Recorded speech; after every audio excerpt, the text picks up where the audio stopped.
आपने सुना होगा कि उत्तर प्रदेश के बलरामपुर में छांगुर बाबा नाम के एक सूफी मौलवी ने लगभग 4000 हिंदू महिलाओं का धर्मांतरण करवा दिया। लव जिहाद और अन्य तरीकों से ये महिलाएं उसके पास लाई जाती थीं।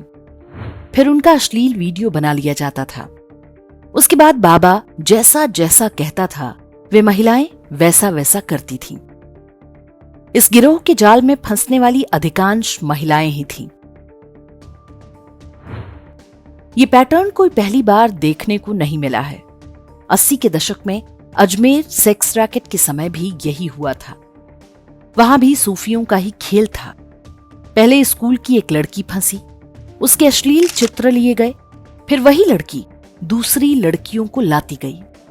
मानो एक चेन रिएक्शन शुरू हो गया। धीरे धीरे उन छात्राओं की बहन, भाभी और यहां तक कि मां भी जाल में फंसती चली गई। चलिए, वो पुराना जमाना था, जागरूकता की कमी थी, तब बहुत लोगों को पता नहीं चल पाया होगा। लेकिन आज भी वही क्यों हो रहा है? अजमेर जैसी घटनाएं आज भी आए दिन क्यों हो रही हैं? कोई महीना नहीं जाता जब देश के किसी शहर में बिल्कुल उसी तरीके से हिंदू लड़कियों को फंसाने की कोई घटना सामने न आए। बलरामपुर का छांगुर बाबा अंतिम नहीं है। वो हर जगह जाल बिछाए बैठा है।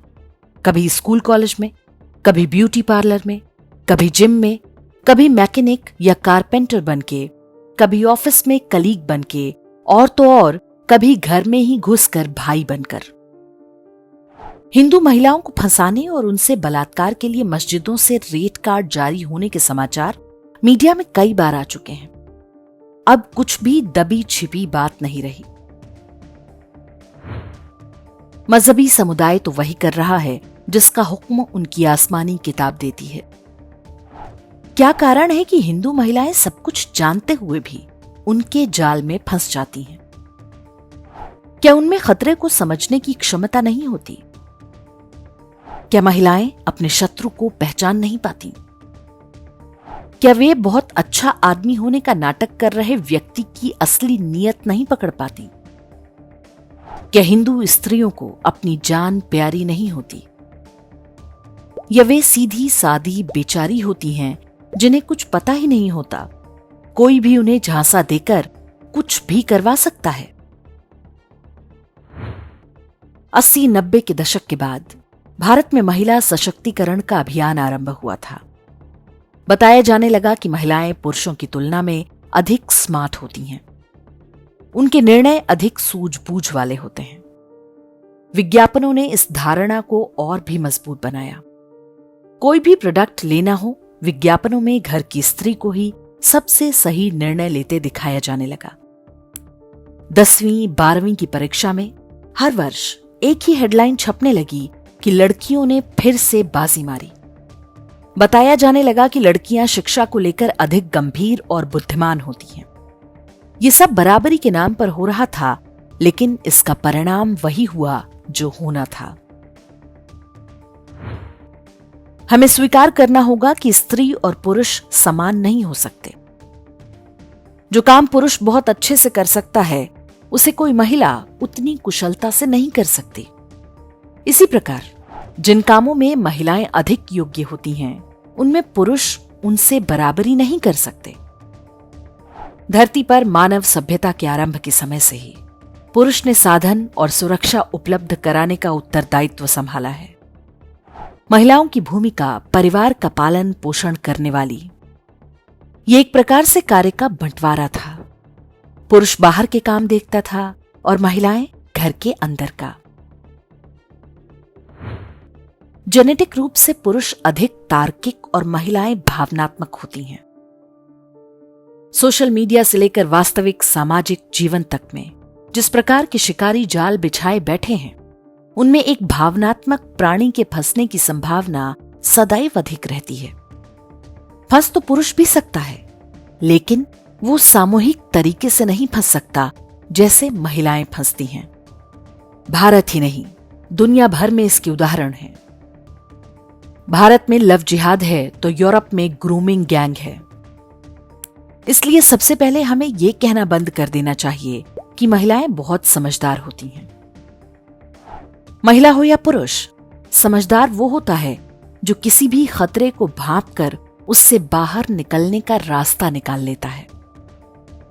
पर महिलाएं इतनी मूर्ख भी तो नहीं होती। उनकी उपलब्धियों और बुद्धिमत्ता के अनगिनत उदाहरण दिए जा सकते हैं। फिर भी यदि बड़ी संख्या में महिलाएं जाल में फंस रही हैं, तो उसके कुछ कारण बहुत स्पष्ट हैं। वास्तव में यह सामूहिक ब्रेन वॉश का मामला है। हमारी पीढ़ी की महिलाओं को बताया गया है कि तुम्हें बहुत दबाया गया है। घर का काम करना बुरी बात होती है। बच्चे पालना पिछड़ेपन की निशानी है।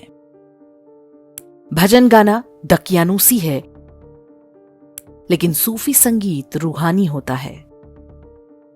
तुम्हें तो खुद को प्रूव करना है। पति हो या पिता या बच्चे, सब तुम्हारी फ्रीडम में बाधक हैं। जब आपने अपने ही शुभचिंतकों को शत्रु मान लिया, तो फिर असली शत्रुओं का काम आसान हो ही जाएगा।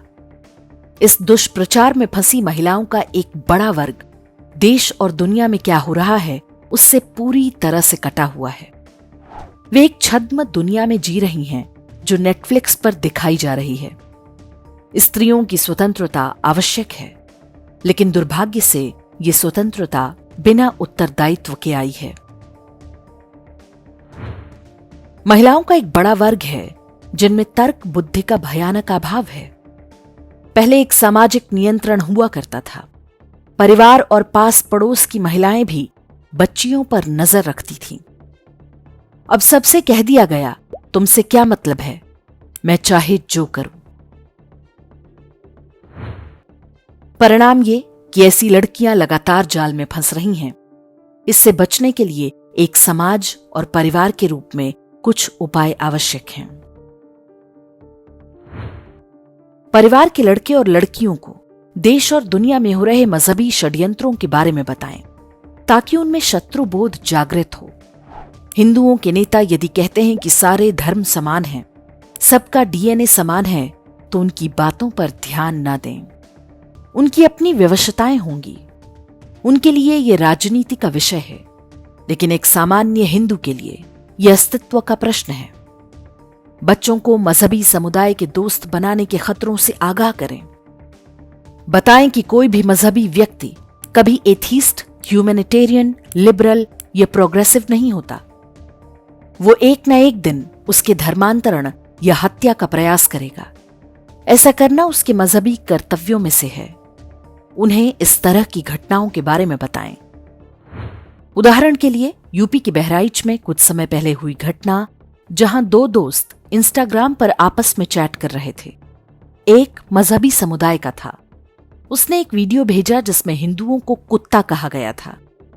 हिंदू लड़के ने गुस्से में आकर अरबी मजहब के संस्थापक पर कुछ कह दिया। मजहबी लड़के ने तत्काल स्क्रीनशॉट लिया, उसे अपने मदरसा ग्रुप में प्रसारित किया और देखते ही देखते हजारों ज़ॉम्बी सड़कों पर आ गए। ओला उबर के नारे लगे और सिर तन से जुदा करने की मांग की गई। लड़के ने माफी भी मांगी और पोस्ट भी डिलीट कर दी, लेकिन वो हिंदू लड़का अब कभी भी सामान्य जीवन नहीं जी पाएगा। पुलिस कब तक सुरक्षा देगी?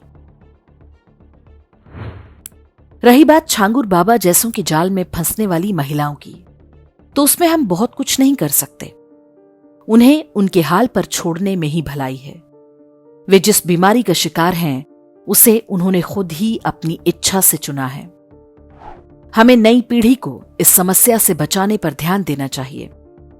उनसे सच बोलना चाहिए। उन्हें बताना चाहिए कि स्त्री और पुरुष समान नहीं होते।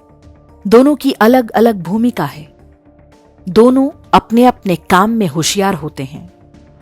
दोनों के मेल से ही परिवार और समाज बनता है।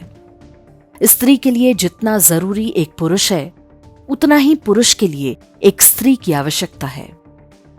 ये सह अस्तित्व जब तक गड़बड़ाया रहेगा, बॉलीवुड से लेकर बलरामपुर तक छांगुर बाबाओं की दुकान चलती रहेगी।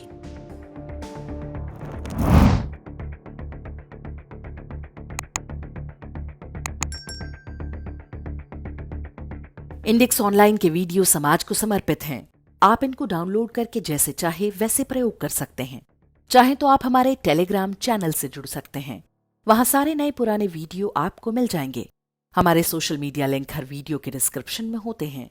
हमारा एकमात्र उद्देश्य हिंदू समाज को जागृत और एकजुट करना है। इसमें सहभागी बने। धन्यवाद।